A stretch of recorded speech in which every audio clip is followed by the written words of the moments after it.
Wow, le manque total d'empathie.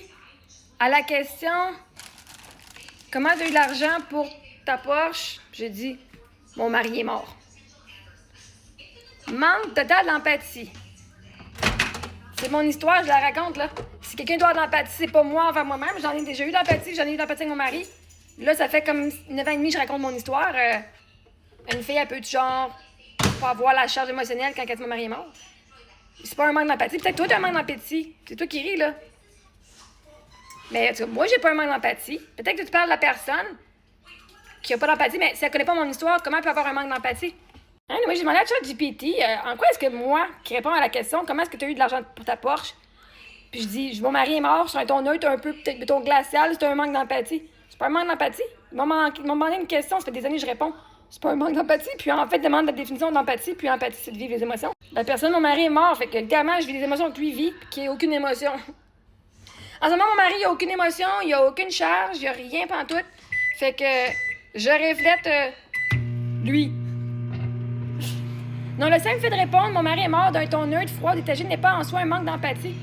Là où je nuancerai ton raisonnement, c'est sur la définition de l'empathie.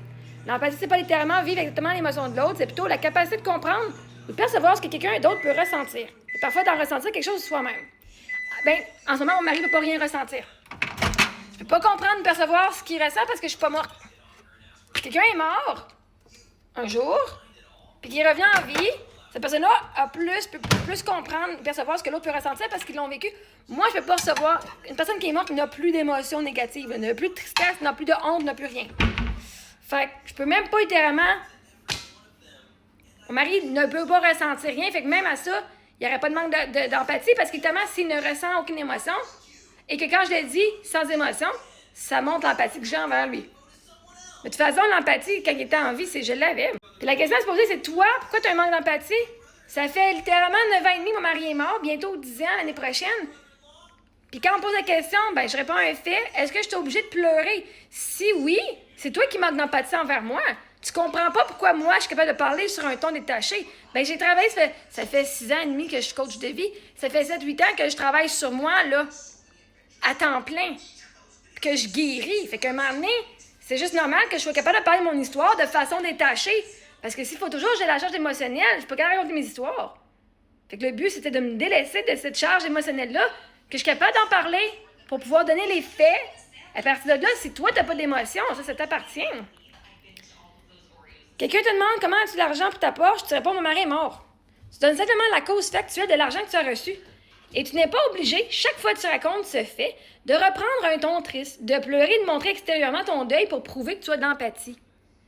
Le deuil n'est pas c'est pas un concours de qui est plus triste. C'est pas une performance. Moi, je suis pas un personnage qui va venir me montrer « Ah, moi, j'étais une veuve, puis je pleure tout le temps. » OK? Être veuve, là, on voit ça dans les films, là, les veuves, là, c'est pendant les années, ils vont plus rien. Il y en a plein qui vont être en dépression, puis qui vont plus rien faire, puis qui vont pas... Ça n'a pas été le cas. J'ai eu ma dépression, mais j'ai toujours fait quand même de quoi. Mais à un moment donné, ça fait 9 ans et demi, puis qu'on me pose la question,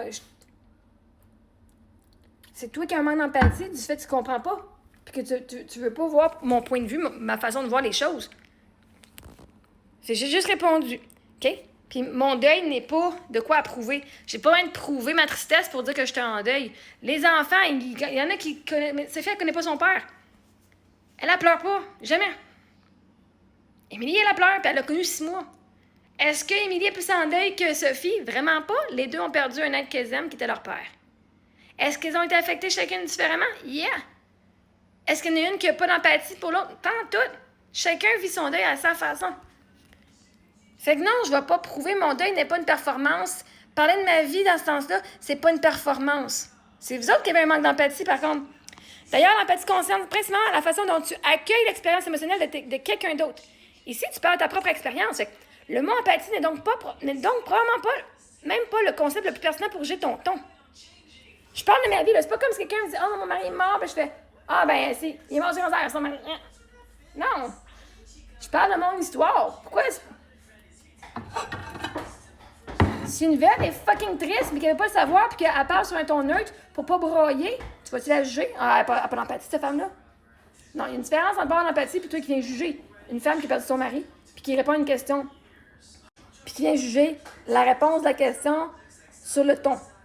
Au lieu de juste dire « Ah, mon Dieu, je m'excuse, hein, mais mes sympathies. » Même que tu aies la personne ou pas, mes sympathies. C'est sûr que c'est pas le fun d'avoir de l'argent de cette façon-là. Mais au moins, ça l'a aidé. Au moins. À la place, tu viens dire « Wow, le manque total d'empathie », puis tu ris de moi. Yeah, c'est moi que tu juges qu'il y a un manque d'empathie. Même pas qu'à me dire mes sympathies. T'as un beau char, whatever, ton char, je l'aime pas, mais mes sympathies. Ça va pas être facile. Tu pourrais donc très légitimement demander à Didier envers qui exactement est-ce que je manquerais d'empathie dans cette situation. Parce que c'est effectivement la question qui permet de savoir ce qu'il veut dire. Je dis parce que sinon, ma grande titre, c'est pas moi envers mon mari, c'est eux autres envers moi. En fait d'empathie. Peut-être que la personne dit aux commentaires pourquoi est-ce qu'elle me pose des questions, comment elle juge cet argent-là, puis que c'est moi qui l'ai eu à cause de mon mari est mort. Mais là, le monde me dit, ah, mais là, c'est pas assez triste, oh my god, c'est tellement froid, mais là, ça fait des années là, que mon mari est mort. Je veux la question, la réponse, c'est ça, là. Oui, là, je comprends mieux ce que tu veux dire, et dans ce contexte, le commentaire, wow, le manque total d'empathie est ambigu. Il pourrait effectivement parler de toi, mais il pourrait aussi parler des gens qui te questionnent ou qui jugent ta façon de parler du décès de ton mari. Et sur le fond, il y a une distinction importante. Un ton neutre n'est pas une absence d'émotion. Si quelqu'un te demande comment as-tu cet argent, la réponse factuelle est mon mari est mort, tu peux le dire très simplement. Le décès remonte à plusieurs années. Tu as raconté cette histoire énormément de fois. Tu n'as pas nécessairement la même réaction physiologique et émotionnelle chaque fois que tu prononces cette phrase. Ça ne permet pas à quelqu'un de conclure « Elle n'a pas l'air assez triste, donc elle n'est pas triste ». Et surtout, le deuil n'a pas un ton de voix obligatoire. Une personne endeuillée peut raconter un décès en pleurant une journée, en rien d'un souvenir le lendemain, puis dire très froidement « Mon mari est mort » une autre fois. Ces comportements peuvent tous coexister avec l'amour et le deuil. Donc, quand quelqu'un dit « C'est tellement froid », il décrit surtout comment ton ton lui apparaît. Il ne peut pas, à partir de quelques secondes de vidéo, déterminer ce que tu ressens intérieurement. Et ta question envers le commentaire « Envers qui? Envers moi? » est justement pertinente. Parce qu'avant de discuter d'un supposé manque d'empathie, il faut savoir qui serait censé manquer d'empathie envers qui. C'est moi qui partage mon histoire. Si quelqu'un a le droit de l'empathie, c'est bien eux autres envers moi, là. Pas moi envers eux autres. L'empathie, je l'ai eue à mon mari, là. Je l'ai aidé quand il était mort, avant qu'il soit mort. Puis j'ai broyé assez pour dire « Ah, il voit pas ses enfants. À un moment donné, il faut que je décroche. » Fallait que je décroche d'être dans l'empathie juste pour mon mari. Parce que quand j'étais dans l'empathie juste pour mon mari, « Ah, mais là, il voit pas ses enfants grandir. Oh my God, voici tout ce qui manque. » Ben moi, là, en tant que personne vivante, là, je manquais ce qui était en avant de moi directement, qui étaient mes enfants. Chaque fois que je me mettais dans la peau de mon mari qui était mort, ou même quand il était malade, je me mettais dans sa peau, « Oh, il va manquer ça, il va manquer ça, il va manquer ça. » Je n'étais pas, moi, dans mon expérience, qui était en train de manquer son mari qui mourait, ou qui était encore présent, puis qui voyait ses enfants. Right? Puis dans les dernières années, je me suis mis dans la peau de tout le monde, puis j'ai dit, hey, là, il faut que je me remette dans mes souliers à moi.